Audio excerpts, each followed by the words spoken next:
നിങ്ങളിപ്പോൾ കണ്ടുകൊണ്ടിരിക്കുന്നത് ഇപ്പോൾ ധർമ്മശാലയിലെ ആർമി ക്യാമ്പുകൾ കാര്യങ്ങളൊക്കെ രണ്ട് സൈഡിലും. ഇവിടെ ഇപ്പോൾ ക്ലൈമറ്റൊക്കെ സെറ്റാണ്, നൈസാണ്. തണുപ്പ് ചെറിയ രീതിയിലുള്ള തണുപ്പുണ്ട് ഇവിടെ. എന്നാൽ കാണാനും നല്ല രസമുണ്ട്. കാര്യം ചെറിയ രീതിയിലുള്ളൊരു മഴയൊക്കെ ഉണ്ട്.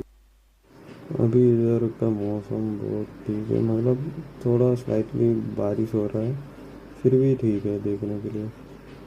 तेरा लाइन उस जगह का नाम. ശരിക്കും ഇപ്പം നല്ല ഒരു ഭംഗിയുണ്ട്. ഇപ്പോൾ ഈ ധർമ്മശാലയിലോട്ട് ഇങ്ങനെ എൻ്റർ ആയിക്കൊണ്ടിരുന്നപ്പോൾ ഈ കാണാനും രണ്ട് സൈഡിലും ഈ മരങ്ങളൊക്കെ ഇങ്ങനെ നിൽക്കുകയും പിന്നെ ഈ കോടമഞ്ഞ് പോലത്തെ മഞ്ഞും ഒരു രക്ഷയില്ലാത്തൊരു ഭംഗി. നമ്മൾ മൂന്നാർ ഊട്ടിയൊക്കെ പോകുന്ന പോലെ. एंड आप लोग अभी देख रहा है ये पूरा धर्मशाला का ब्यूटी है. ये मेरे को ये देख के